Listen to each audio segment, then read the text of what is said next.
भले पृथ्वी के दो देशांतर के ऊंचे ऊंचे पहाड़ ही क्यों न हो, वो भी कहाँ समा जाते? समुद्र के अंतराल में समा जाते। थोड़ा सा हिस्सा बचता है भारत का, उसमें भी एक चोटी है जो संसार की सबसे ऊंची चोटी कही जाती है, एवरेस्ट। वो एवरेस्ट है।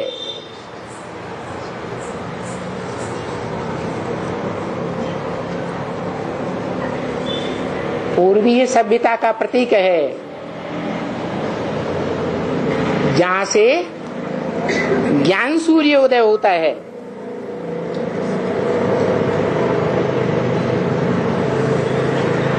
अष्टदेवों में एक देव माना जाता है, जहां शंकर की मूर्ति रखी है, उस दिशा को ईशान कोण कहते हैं। कौन सा कोण? ईश्वर का कोण, जहां से ईश्वर उदय होता है, प्रत्यक्ष होता है, वो ही दिशा है जहां एवरेस्ट चोटी है, वो जड़ चोटी है। और जड़त्व की यादगार कोई चैतन्य भी होगी या नहीं होगी? तो वो चोटी पर वो एक ही सत्ता आत्मा है जो इस सृष्टि रूपी रंगमंच पर आदि से अंत तक पार्ट बजाती है, जिसे ब्रह्मा के मुख से सुप्रीम सोल शिव बाप ने भी बोला कि सृष्टि पर सदा कायम एक शिव बाबा है और कोई सृष्टि पर सदा कायम नहीं है। तो जो सदा कायम है उसका यादगार वो जड़ चोटी भी है। कौन सी? Mount Everest. और चैतन्य चोटी भी है, वो परा प्रकृति का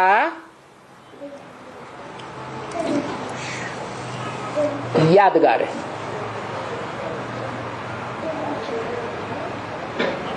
प्रकृति गीता में भी दो प्रकार की बताई गई, जड़ प्रकृति, पृथ्वी जल वायु अग्नि आकाश जड़त्व, और उनके चैतन्य रूप देवताएं, पृथ्वी देवता, वायु देवता, अग्नि देवता आदि आदि, वो परा प्रकृति है। जैसे परम पुरुष है तो परम पुरुष की परा प्रकृति भी है। वो परा प्रकृति इस सत्य रूपी रंगमंच पर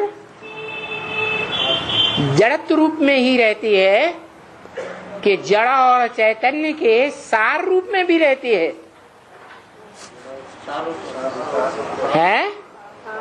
जड़ का भी सार रूप लिंग और चैतन्य का भी सार रूप बिंदु, जिसका सात्विक यादगार सोमनाथ के मंदिर में बनाया गया था।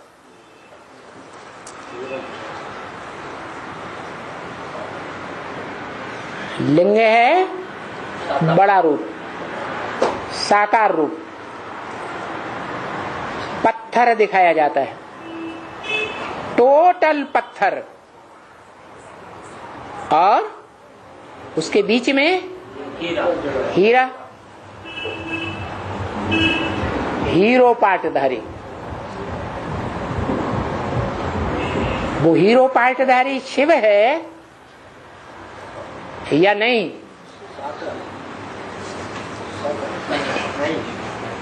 शिव की आत्मा हीरो पाटधारी है या नहीं? क्यों? क्योंकि हीरो पार्टदारी आदि से अंत तक हर सीन में पार्ट बजाता है, और शिव इस सृष्टि में 4 युगों के 4 सीन में लगातार पार्ट नहीं बजाता। जिसमें प्रवेश करता है उसको आप समान बनाता है। निराकारी, निर्विकारी और निरहंकारी बनाता है। तो वो रूप है जड़ और चेतन का सम्मिलित रूप, सार रूप, शिवलिंग, जिसमें लिंग है साकार, जड़त्व रूप, पत्थर बुद्धि। कैसा पत्थर बुद्धि? जैसे आज की दुनिया के बड़े बड़े वैज्ञानिक एटम बम बनाने वाले इतने पत्थर बुद्धि हैं कि जिस डाल पर बैठे हुए हैं उसी डाल को काटते हैं, जिस वृक्ष पर बैठे हुए हैं उसी वृक्ष को नष्ट करने का बारूद तैयार कर लेते हैं। तो चैतन्य बुद्धि है या पत्थर बुद्धि है? और इतना ही नहीं, उन पत्थर बुद्धियों का भी बाप है कोई।